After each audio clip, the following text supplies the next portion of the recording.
Bueno, ¿qué tal? Buenas tardes.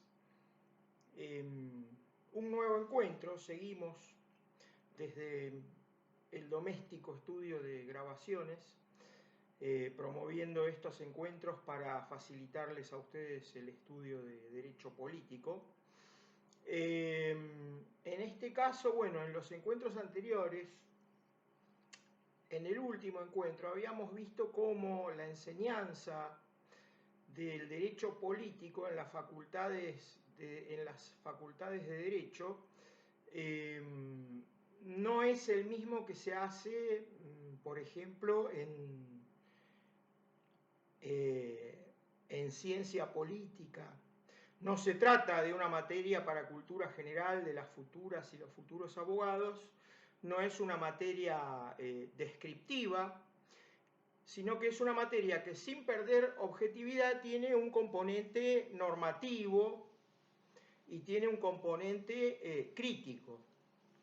¿Por qué? Bueno, porque nosotros tenemos que formar abogadas y abogados que conozcan las exigencias que surgen del bloque de constitucionalidad, que es el núcleo sustancial de nuestro derecho positivo. Y eso genera también una exigencia en las formas de comprender las relaciones políticas.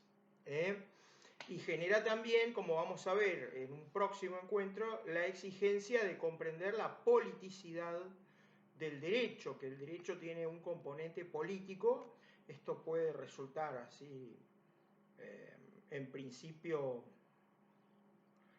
eh, problemático para algunas o algunos estudiantes, colegas o profesionales, pero vamos a ver en qué sentido próximamente, vamos a ver en qué sentido lo decimos. Pero bueno, entonces hemos visto también en el campo, cuando hemos descrito, cuando hemos analizado el campo de la política, hemos visto que las formas de política que se basan en el uso de la violencia, en el uso de la amenaza, en una economía de la violencia que no busca formas consensuales, pacíficas de resolución de conflictos, sino que administra la violencia estructural, simbólica, directa, psicológica, son formas más o menos defectivas de la política. En realidad esto no hay que tomarlo como algo terrible. Los seres humanos somos ambivalentes, estamos muy lejos de los ideales antropológicos de la virtud, y también tenemos cosas muy buenas. Somos, como dice un amigo mío, angelmonios y angelmonias, una especie de mezcla impura entre ángeles y demonios, dice mi querido amigo David Sánchez Rubio, y yo creo que esto es así porque no somos sujetos plenamente conscientes, no somos conscientes de muchas veces de nuestras determinaciones o condicionamientos sociales, familiares, de clase. Tenemos un componente inconsciente muy fuerte donde existen lo instintivo, los instintos de placer, el instinto erótico de unión amorosa con los demás y el instinto tanático de agresividad. Y estos los tendemos a racionalizar y a justificar argumentalmente en nuestro plano consciente, tanto a niveles personales como a niveles colectivos. Entonces, bueno, la política es como el ser humano, es imperfecta, siempre, siempre es defectiva. Ahora, dentro de este panorama, y para que ustedes no se depriman, entonces tenemos que pensar que a la luz de las exigencias de esa conformación de nuestro ordenamiento jurídico desde la centralidad del bloque de constitucionalidad, es decir, los derechos constitucionales y sus garantías, más los instrumentos internacionales de derechos humanos, en las condiciones de su vigencia que la Constitución establece como teniendo jerarquía constitucional, ese bloque de normas de jerarquía constitucional es el test de evaluación por el cual hay que pasar toda la actividad política, las políticas públicas, las relaciones políticas. Y por lo tanto nuestra política tiene que ser una política normativa y tiene que ser una política crítica para formar abogadas y abogados del siglo XXI. Y tiene que ser sensible a la politicidad del derecho, que es un tema que dejamos para el próximo encuentro. Bien, entonces, ¿cómo sería esta concepción de la política? Puede tener distintos tipos de fundamentaciones, pero siempre, en primer lugar, la política es una relación que se da entre vivientes humanos. La política que se basa en la eliminación por acción o por omisión, selectiva o masiva, de los prójimos y las prójimas, de aquellos que consideramos adversarios, adversarias, enemigos o enemigos, enemigas o enemigos, ha sido siempre algo que existe y ha existido en la historia, pero es una forma defectiva de la política. La política se transforma como una especie de guerra por otros medios, invirtiendo la fórmula de Karl von Clausewitz. Y esta es una forma defectiva de la política. ¿Qué significa entonces que la política tiene que ponerse al servicio de la producción, reproducción y desarrollo de la vida como criterio material de evaluación de las relaciones políticas? Esto lo sostiene un filósofo argentino, exiliado hace muchos años, en 1975, en México, y que allí desarrolló su carrera académica y que es cada vez más reconocido internacionalmente, Enrique Dussel.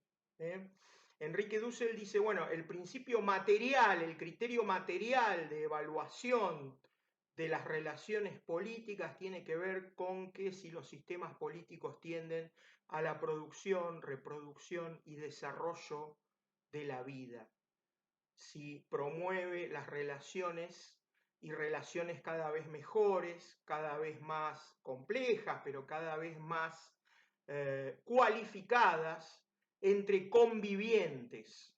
¿Qué significa convivientes? Convivientes significa que el ser humano, para poder vivir biológicamente, tiene que cumplir con su carácter de mamífero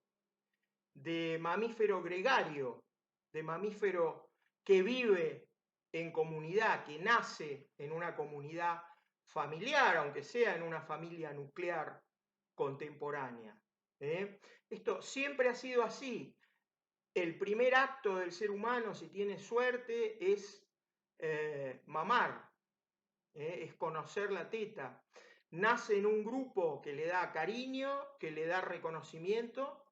Allí obtiene sus primeras formas de reconocimiento, dice Hegel, en la fenomenología del espíritu y en los escritos de filosofía real, en su periodo juvenil de Jena, en la ciudad de Jena, en Alemania.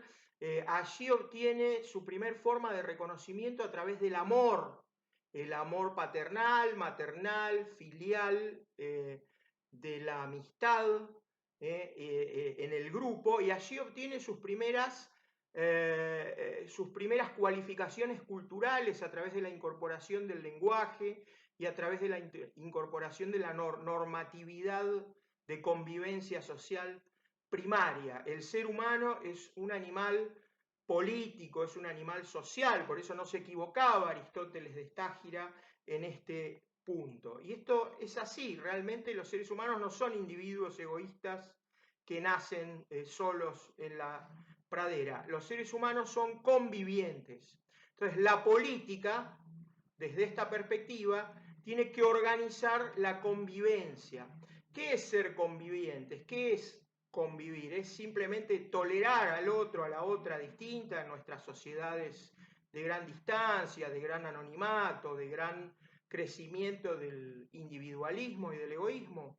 No, ser convivientes es practicar y conocer, tomar conciencia de que solamente podemos vivir en conjunto, satisfaciendo nuestras necesidades a través de la división social del trabajo, a través de una división social del trabajo, y que todas y todos somos convivientes.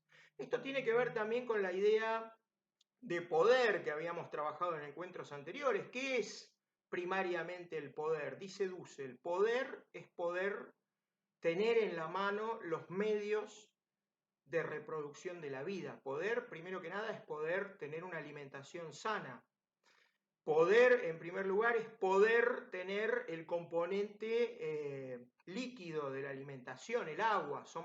Un bebé es un 80% agua, que está intercambiando con el hábitat, con el entorno constantemente. Entonces, poder es poder beber y comer, alimentarnos en condiciones de salud. Poder es poder tener una vivienda digna, que sea templada, tanto en verano como en invierno, que tenga las condiciones necesarias para la vida.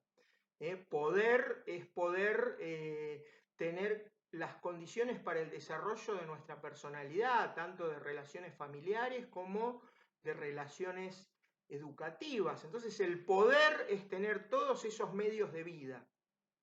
Un pueblo soberano no es solamente un pueblo que vota cada 2 años, un pueblo soberano es el pueblo que tiene asegurados esos bienes materiales que solamente se construyen relacionalmente en la convivencia. Entonces, primero la política es organización de la convivencia, entendida en este sentido material. En segundo lugar, esa organización de la convivencia hoy ya no puede ser de tipo autoritario. Hoy ya las sociedades, el grado de conciencia, pero también las prácticas de muchos pueblos extraoccidentales que históricamente han tenido esta idea, es que esa organización de la convivencia tiene que ser consensual. Y no en base a cualquier consenso, sino un consenso que se entiende como exigente. Esto en las sociedades modernas quiere decir que el consenso para la organización de la convivencia tiene que ser bajo normas democráticas. En nuestro ámbito cultural, ¿esto qué significa? Significa que tiene que haber representación política, que tiene que haber pluralidad de opciones políticas, que tiene que haber derecho de asociación política y para fines públicos, que tiene que haber elecciones, que tiene que haber elecciones que sean competitivas, donde siempre esté la posibilidad de la alternancia entre el gobierno y la oposición, según lo decida el pueblo soberano, ejerciendo acá sus derechos políticos de ciudadanía y de soberanía. Y que además esto no solamente es votar cada 2 años, sino que tiene que haber formas de participación, de ciudadanía activa en las decisiones que afectan la vida cotidiana de los grupos y de las personas. Entonces, lo consensual es por un consenso exigente, democrático, y que en sociedades pluralistas tiene que ser cada vez más reconociendo el pluralismo cultural y estableciendo pautas de enriquecimiento mutuo, porque las culturas no son núcleos cerrados, sino que cambian, devienen en el tiempo, son abiertas y son dinámicas, por lo tanto tiene que haber una pauta intercultural de generación del consenso en sociedades complejas y pluralistas como las que vivimos. Vivimos en sociedades complejas y pluralistas regionalmente, Argentina, una sociedad extensa, culturalmente, porque tenemos más de 30 pueblos originarios en lo que es nuestro territorio nacional, que tienen también sus pautas culturales, sus lenguajes, sus costumbres, sus normas, y somos también sociedades donde existe el fenómeno migratorio, tanto la migración interna como especialmente la migración internacional, que debe ser también tenida en cuenta para la generación de un consenso exigente. Entonces, fíjense, ¿no?, que la idea de organización de la convivencia de forma consensual tiene que establecer o tiene que apuntar a establecer estos mecanismos que aseguren el pluralismo, la deliberación pública, la calidad de una democracia deliberativa. Voy a parar acá para no saturar después YouTube y sigo inmediatamente.